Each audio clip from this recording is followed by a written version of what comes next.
Thank you, Mr. President. Republicans say more than anything else what this election was about was spending, and they say it will be when hell freezes over that they will accept anything remotely like a stimulus bill or any kind of the proposals you have out there to stimulate job growth through spending.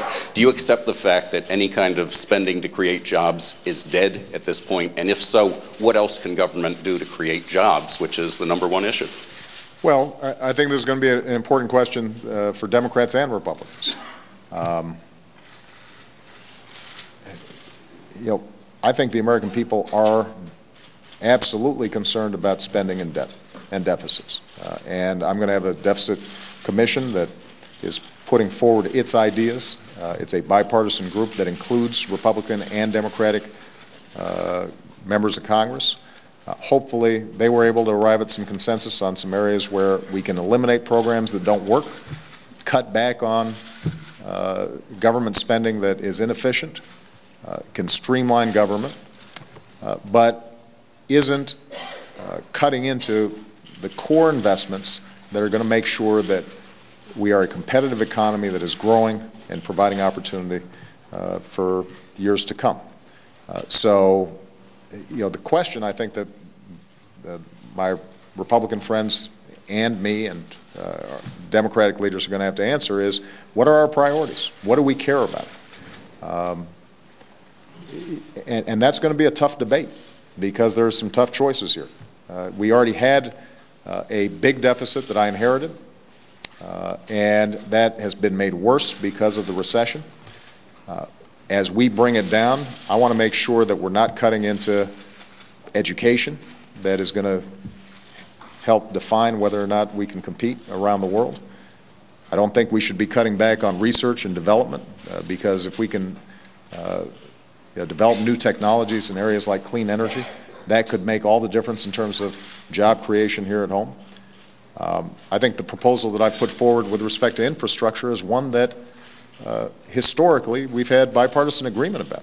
And we should be able to agree now that it makes no sense for China to have better rail systems than us and Singapore having better airports than us. And we just learned that China now has the fastest supercomputer on Earth. That used to be us.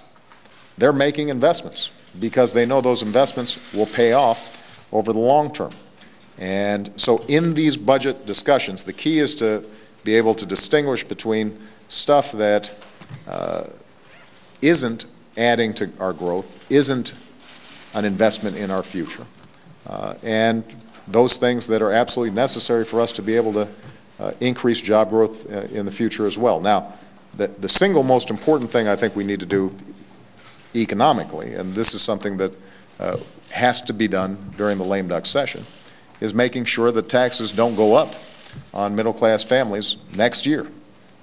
And so we've got some work to do on that front to make sure that families not only are seeing a higher tax burden, which will automatically happen if Congress doesn't act, but also making sure that business provisions that historically we have extended each year, that, for example, provide tax breaks for companies that are investing here in the United States in research and development, that those are extended. I think it makes sense for us to extend unemployment insurance because there's still a lot of folks out there hurting. So there's some things that we can do right now that will help sustain the recovery and advance it, even as we're also sitting down and figuring out, okay, over the next several years, what kinds of budget cuts can we make that are intelligent, that are smart, that won't be undermining our recovery, but in fact will be encouraging job growth. Most of those things that you just called investments, they call wasteful spending, and they say it's dead on arrival. It sounds like without their support, you can't get any of it through. Well, what is absolutely true is that if without any Republican support on anything, then it's going to be hard to get things done. But I'm not going to anticipate that they're not going to support anything. I think that part of the message sent to Republicans was we want to see stronger job growth in this country. And if there are good ideas about putting people to work that traditionally have garnered Republican support and that don't add to the deficit, then my hope is and expectation is that that's something they're willing to have a serious conversation about. When it comes to, for example, the proposal we put forward to accelerate depreciation for business, so that if they're building a plant or investing in new equipment next year, that they can take a complete write-off next year, get a huge tax break next year, and that would then encourage a lot of businesses to get off the sidelines. I mean, that's not historically considered a liberal idea. That's actually an idea that business groups and Republicans, I think, have supported for a very long time. So, again, the question is going to be, do we all come to the table with an open mind and say to ourselves, what do we think is actually going to make a difference for the American people? That's how we're going to be judged over the next couple of years. Peter Baker. Thank you, Mr. President. After your election 2 years ago, when you met with Republicans, you said that in discussing what policies might go forward, that elections have consequences, and that you pointed out that you had won. I wonder what consequences you think this election should have then in terms of your policies. Are there areas that you're willing, can you name today, areas that you would be willing to compromise on that you might not have been willing to compromise on in the past? Well, I think I've been willing to compromise in the past, and I'm going to be willing to compromise going forward on a whole range of issues. Let me give you an example, the issue of energy that I just mentioned. I think there were a lot of Republicans that ran against the energy bill that passed in the House last year. And so it's doubtful that you could get the votes to pass that through the House this year, or next year, or the year after. But that doesn't mean there is an agreement that we should have a better energy policy. And so let's find those areas where we can agree. We've got, I think, broad agreement that we've got terrific natural gas resources in this country. Are we doing everything we can to develop those? There's a lot of agreement around the need to make sure that electric cars are developed here in the United States, that we don't fall behind other countries. Are there things that we can do to encourage that? And there's already been bipartisan interest on those issues. There's been discussion about how we can restart our nuclear industry as a means of reducing our dependence on foreign oil and reducing greenhouse gases. Is that an area where we can move forward? We were able, over the last 2 years, to increase, for the first time in 30 years, fuel efficiency standards on cars and trucks. We didn't even need legislation. We just needed the cooperation of automakers and auto workers and investors and other shareholders. And that's going to move us forward in a serious way. So, I think when it comes to something like energy, what we're probably going to have to do is say, here are some areas where there's just too much disagreement between Democrats and Republicans. We can't get this done right now. But let's not wait. Let's go ahead and start making some progress on the things that we do agree on. And we can continue to have a strong and healthy debate about those areas where we don't. To America that you support? I'm sure there are going to be areas, particularly around, for example, reforming how Washington works, that I'll be interested in. I think the American people want to see more transparency, more openness. As I said, in the midst of economic crisis, I think one of the things I take responsibility for is not having pushed harder on some of those issues. And I think if you take Republicans and Democrats at their word, this is an area that they want to deliver on for the American people. I want to be supportive of that effort. Jake Tapper. Thank you, Mr. President. I have a policy question and a personal one. The policy question is, you talked about how the immediate goal is the Bush tax cuts and making sure that they don't expire for those who earn under $200,000, $250,000. Right. Republicans disagree with that strongly. They want all of the Bush tax cuts extended. Are you willing to compromise on that? Are you willing to negotiate at all, for instance, allow them to expire for everyone over $1 million? Where are you willing to budge on that? And the second one is, President Bush, when he went through a similar thing, came out and he said this was a thumping. And you talked about how it was humbling, or you alluded to it perhaps being humbling. And I'm wondering, when you call your friends, like Congressman Perriello or Governor Strickland, and you see 19 state legislatures go to the other side, governorships in swing states, the Democratic Party set back. What does it feel like? Feels bad.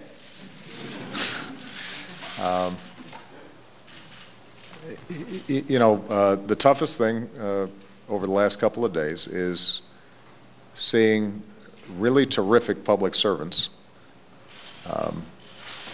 not have the opportunity to serve anymore, at least in the short term. And you mentioned there are just some terrific members of Congress who took really tough votes because they thought it was the right thing, even though they knew this could cause them political problems. And even though a lot of them came from really tough swing districts or majority Republican districts. And the amount of courage that they showed and conviction that they showed is something that I admire so much, I can't overstate it. And so there's not only sadness about seeing them go, but there's also a lot of questioning on my part in terms of could I have done something differently or done something more so that those folks would still be here. It's hard, and I take responsibility for it in a lot of ways. I will tell you that they've been incredibly gracious when I have conversations with them, and what they've told me is, you know, we don't have regrets because I feel like we were doing the right thing, and you know, they may be just saying that to make me feel better, which again is a sign of their character and their class. And I hope a lot of them continue to pursue public service because I think they're terrific public servants. With respect to the tax cut issue, my goal is to make sure that we don't have a huge spike in taxes for middle-class families. Not only would that be a terrible burden on families who are already going through tough times, it would be bad for our economy. It is very important that we're not taking a whole bunch of money out of the system from people who are most likely to spend that money on, you know, goods, services, groceries, you know, buying a new winter coat for the kids. That's also why I think unemployment insurance is important. Not only is it the right thing to do for folks who are still looking for work and struggling in this really tough economy, but it's the right thing to do for the economy as a whole. So my goal is to sit down with Speaker-elect Boehner and Mitch McConnell, like Harry and Nancy, sometime in the next few weeks, and see where we can move forward in a way that, first of all, does no harm, that extends those tax cuts that are very important for middle-class families, also extends those provisions that are important to encourage businesses to invest and provide businesses some certainty over the next year or two. And how that negotiation works itself out, I think it's too early to say. But you know, this is going to be one of my top priorities, and my hope is that given we all have an interest in growing the economy and encouraging job growth, that we're not going to play brinksmanship, but instead we're going to act responsibly. You're willing to negotiate. Absolutely. Laura Meckler. Thank you, Mr. President. You said earlier that it was clear that the Congress was rejecting the idea of a cap-and-trade program and that you wouldn't be able to move forward with that. Looking ahead, do you feel the same way about EPA regulating carbon emissions? Would you be open to them doing essentially the same thing through an administrative action, or is that off the table as well? And secondly, just to follow up on what you said about changing the way Washington works, do you think that you said you didn't do enough to change the way things were handled in this city? In order to get your health care bill passed, you needed to make some of those deals. Yeah. Do you wish in retrospect you had not made those deals, and even if it meant the collapse of the program?